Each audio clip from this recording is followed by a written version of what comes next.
currently standing in Bengal, which has just witnessed a historic win for the Bharatiya Janata Party.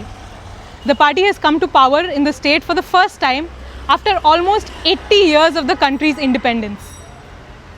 A central plank for the party's election campaign this year was to end the rule of corruption, intimidation and syndicate Raj that characterized Mamata Banerjee's 15 years in power. मैं TMC के गुंडों से भी कहना चाहता हूं, 4 मई ये TMC के सिंडिकेट और महाजंगल राज की एक्सपायरी डेट है. Even before elections began, the state saw a heavy deployment of central armed police forces at a scale that was unprecedented. The numbers were almost 3 times that of 2021, something which the centre has called a necessary step for the conduction of free and fair elections in the state. And here's the thing, even the most rabid BJP hater cannot deny the culture of intimidation and gundagardi that surrounds the Trinamool Congress, especially around the time of elections. This came to the fore in 2025 after the death of 10-year-old Tamanna Khatun, who died in a celebratory bomb attack after a local TMC leader won the by-poll elections in Nadia district's Molandi village.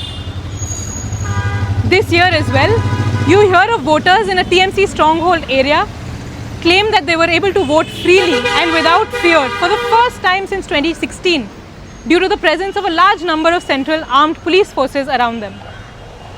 Outside of elections too, you hear of local strongmen withholding welfare benefits from supporters of opposing camps and of extortion rackets surrounding even the most minor construction projects. Like it or not, this culture of corruption and violence was a fact of life under the ruling TMC, a fact that eventually drove several voters against them in the 2026 state elections.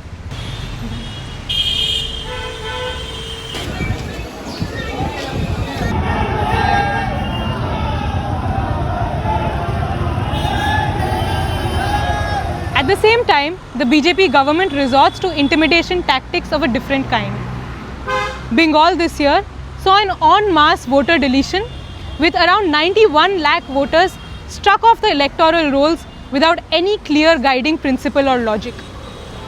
In other states such as Bihar and Maharashtra, the party has charted unconventional routes to power when formal democratic processes have failed them. They have poached elected ministers to destabilize existing governments and ridden to the top on the backs of coalition governments before seizing the chair for themselves. In Bengal again, the use of central agencies to raid the home and office of key TMC campaign strategist Pratik Jain and the heavy deployment of armed forces. What is all of this, if not a show of the party's institutional might? It is not that the BJP's hands are clean. It is just that the intimidation tactics it uses are of a different kind.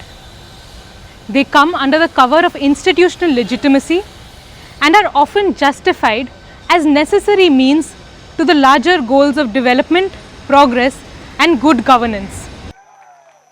आज से बंगाल भय मुक्त हुआ है, विकास के भरोसे से युक्त हुआ है. As power in the state shifts from the Trinamool Congress to the Bharatiya Janata Party, we also witness a shift in the nature of power itself. From the might of the muscle, dependent on a strong cadre of local strongmen, to the institutional might that comes with the added allure of efficiency. बांग्लाয় পরিবর্তন হয়ে গেছে.